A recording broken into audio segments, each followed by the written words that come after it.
let's switch gears here a little bit and talk about office. You've got Dream Office, which is, major landlord of office properties in Canada. This has been a sector that's really evolved quite a bit, through the pandemic, and this whole discussion about work from home and all the issues that go along with that.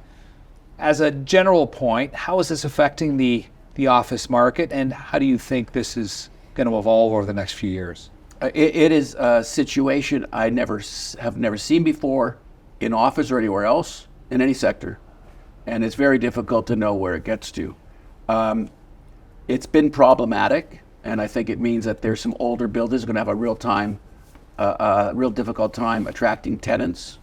But people also want new space, so there will be some new buildings built. I think office space, the demand will start to pick up again.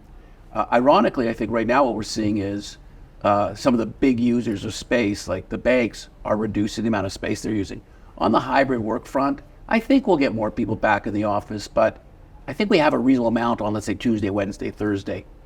I also think that we got to too little space, and we need more amenities in the space. People want to congregate and have, we need a lot of meeting rooms. We want to have some big spaces for the whole company.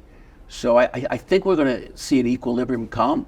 That may not be as high occupancy as we had in 2019, but higher than where it is now.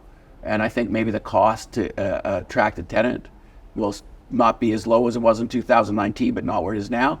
And when we get there, I think that there'll be a lot more information to value office buildings. But right now, office buildings are unloved.